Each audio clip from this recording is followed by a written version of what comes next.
So it's been a while since we've done this, so it's good that we're doing this today. So it's just solve by completing the square. So remember that we have been dealing with quadratics in this unit. This is a quadratic that's in standard form. Remember, standard form is ax squared plus bx plus c equals 0. So we're going to solve by completing the square. So that means we're going to put it in vertex form because then they're pretty easy to solve. So remember with these, the first step is to isolate the x parts. So we're going to use algebra to isolate those. So we're going to add 32 to both sides of the equation. So over here on this side of the equation, we have x squared minus 4x equals 32. Is everybody good up to there? Then remember from there, the completing the square part, you've got to have this memorized for the test. You would say to yourself, okay, I know that the square, completing the square, is you take b divided by 2 squared. So bx is the variable with x. So you look in front of the variable x and we have -4. You've got to use the correct positive or negative for that. So we're going to do -4 divided by 2 squared.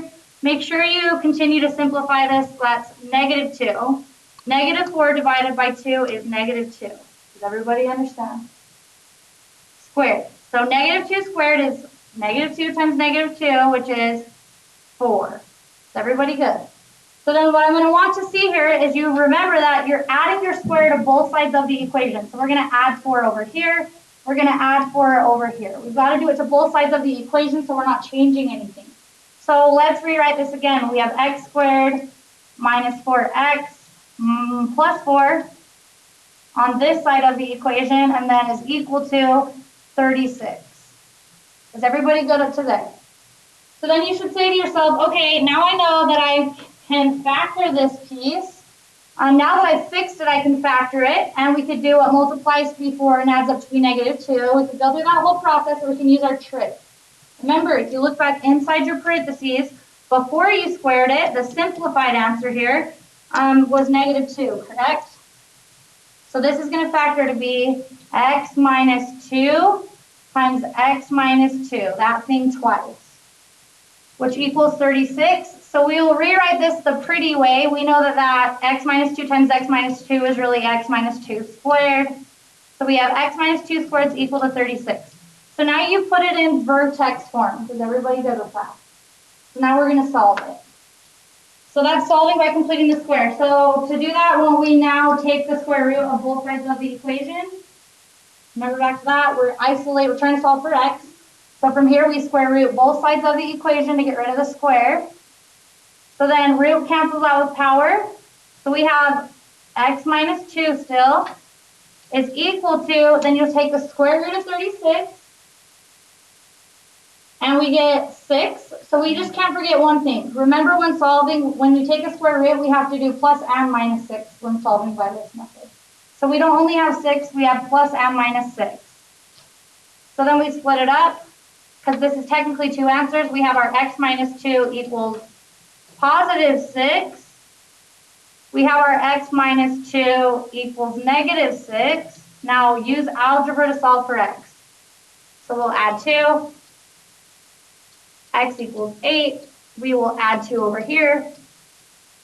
X equals -4. There's our 2 solutions. With quadratics, we should always have 2 solutions. So if you don't have 2, say, what did I forget? Did I forget plus and minus, or what happened? Does that make sense, everybody? Do you need another example like that? One more, you're good. You're good? Okay. Perfect. So then if you're good, we won't do number 2. You'll do 1 through 6. So that was one method of solving. It's called solving by completing the square. Now I'm saying solve by factoring. So now we're going to use a different method. We're going to solve by factoring. So remember, this is factoring a quadratic. So we always look, so it's quadratic. Once again, the first thing we look for is there a greatest common factor. We really struggled with this, some of us on the last test. And these are really the easiest problems. So, I mean, to an extent. So looking at this, do you see how there's 2 terms here and they both have a p in common? That's what we should be doing first, is factoring out any greatest common factor. So let's factor out a p. You got to write what you factor out. Make sure you don't just divide it out. So you write your p. Now we're going to say what's left in each term. So we'll divide p by each term to see what's left over. P squared divided by p is p. And then positive 8p divided by p is positive 8. Now, solving by factoring, you know that you're almost there because you see how we have a degree 1 factor and a degree 1 factor. That's how you say, I did it right, I'm almost there. So now remember, solving by factoring means that you can now set each factor equal to 0 and solve. So we'll set this factor equal to 0, p equals 0. Set this factor equal to 0, p plus 8 equals 0. Now solve for p in each case. So p equals 0, we've already solved. Subtract 8 from both sides of the equation to get p alone. So p is equal to negative 8 is our other solution. So we just solved by factoring. It's a different method. And once again, all quadratics have two solutions, so make sure you do that. Okay, let's look at number 8, because notice on number 8, it's quadratic, just like the other one, but notice how there's 3 terms, and there's nothing in common like this one. So remember, this is where we have to do what multiplies to b. So remember, quadratics have the form ax squared plus bx plus c. So a is in front of x squared, so isn't that a 1? A is 1, b is 4, and c is positive 4. So c is 4. So we're solving by factoring. So because there's nothing in common, we do what multiplies to be a times c, what multiplies to be a times c, and adds up to be b. You guys remember setting up your little chart thingy like this? So then we're going to do what multiplies to be 1 times 4, what multiplies to be 4, and adds up to be 4, because b is 4. So then you're going to list out all the factors of 4. 1 times 4, 2 times 2. Which ones could add up to be 4? 2 and 2, correct? Positive 2, positive 2. So then you know your factors. So then remember that you will drop and break. So I'm looking back at my original problem here. Remember, you drop down a squared. You drop down positive 4. So we're dropping down our n terms exactly as they are. And then we're breaking down the middle term, rewriting it as those two factors. We're rewriting 4a as these two factors. So you have to put a's on them. So order doesn't matter. So plus 2a plus 2a. Is everybody caught up? Here, here. Okay, I'm going to just keep erasing some of this stuff so I have some room to keep writing. So then you'd say to yourself, I'm now factoring by grouping because I have 4 terms. 1, 2, 3, 4. So we're going to group the first 2 terms, group the second 2 terms, including that sign. In the first group, the greatest thing in common is a. So then divide out a, divide out a. So then left over would be a plus 2. Not done, but just checking with you. Is everybody okay? So then in this group, we're pulling out the greatest thing in common is positive 2. We're pulling out positive 2. Divide by 2, divide by 2. So left would be a plus 2. Now you'd say, okay, good. I did factor this correctly because my safe haven, what's inside our parentheses, is the same. So we're going to go ahead and factor that out. So we'll pull out that a plus 2. So then it divided out once we pull it out, and left was another a plus 2. So now we just factored it, and how do I know I'm done? Once again, degree 1, degree 1. So, but I'm not just factoring, I'm solving by factoring. So now I'm going to set a plus 2, that factor equal to 0. And then I'm going to set this factor as well, this a plus 2 equal to 0, and solve for a.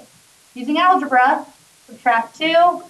So a is equal to negative 2. There's one of our solutions. Over here, we'll subtract 2.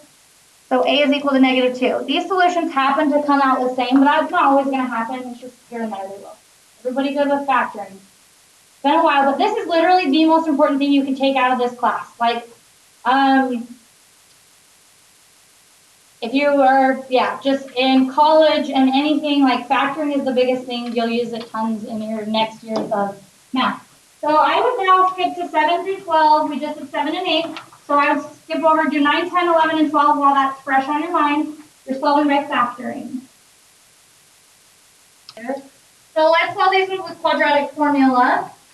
So remember that it needs to be in standard form, set equal to 0. Identify your a value. A is in front of x squared, so a is 1, b is 12, and c is 24. So then you'd say, okay, I have to know the quadratic formula. I have to have it memorized. So remember my little song, x equals negative b plus or minus the square root of b squared minus 4ac all over 2a. And then we're just literally plugging them in. So let's start doing that. X equals negative b, which means the opposite of b, so it's positive 12. So in our formula, it needs to be negative 12. Plus or minus the square root. We're just putting things in where they need to go here. Using parentheses is the biggest thing here. Telling you it makes a difference.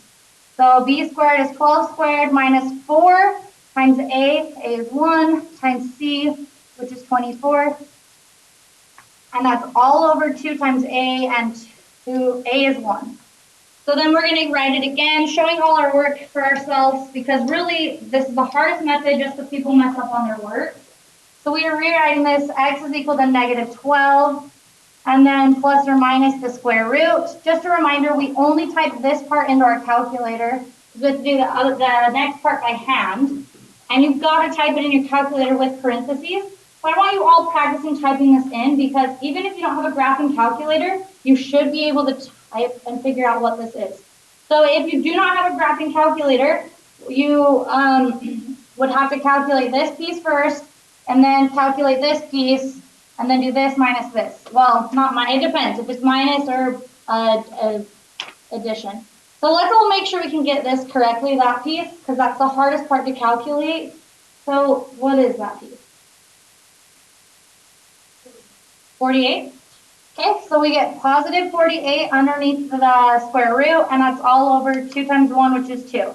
Now remember, from here we would never ever divide out these two things alone. It's only okay to divide if all three things divide by 2, and we can never divide something underneath the radical with something that's not.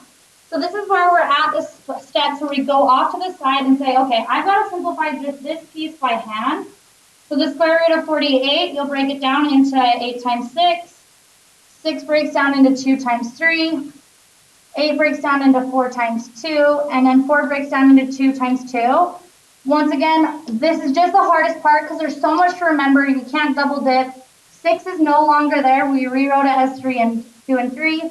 8's no longer there. We rewrote it as 4 and 2. But 4 is no longer there. We rewrote it as 2 and 2. So those are the factors left under our house. So now we're going to pull out groups of 2. If there's 2 of them, they can leave the house. So there's 2 2's right there. There's 2 2's right there. So we'll pull out a 2 for those 2 2's. We'll pull out 1 more 2 for those 2 2's. Don't pull out 4 on accident. Then left under the house was that 3. Remember, you multiply anything that you pull out and multiply anything that's left underneath. So that simplified to be 4 square roots of 3. So that would just literally replace this. Still rewrite it again. X is equal to negative 12 plus or minus 4 square roots of 3. Because that piece became 4 square roots of 3 all over 2. Now you would look at your answer and say, can I continue to simplify? Only if all three things divide by 2 can I simplify here. So, yep. So you'd say 2 divides by 2 and becomes a 1. Negative 12 divides by 2 and becomes a 6, negative 6. And then 4 divides by 2 and becomes a 2. So our final answer is x is equal to negative 6 plus or minus 2 square roots of 3. And then anything divided by 1 is just itself, so I don't need to write that. I won't mark you wrong if you do, but anything divided by 1 is just itself. So this would be our final answer. Now notice how this answer has a square root in it. That would have meant that we could not solve it by factoring. So that's why the quadratic formula we have it, is so we can solve things that don't have pretty answers. Okay. Do you want another quadratic formula one with an I, or do you feel good? Because if we have a negative underneath, it's just I with the answer, right? But the same idea. Or do you want one with an I? If I'm willing to do one with an I. You're good? You guys are good? Does anybody want me to do one? You're feeling all good? Okay, sweet. So these are the ones that will, okay, so that's it. Yeah, finish the test review. You should be able to. If you need help one-on-one, I can help you. Remember that at the end it does say graph, and we're not reviewing that, but if you need help with that, I can help you with that.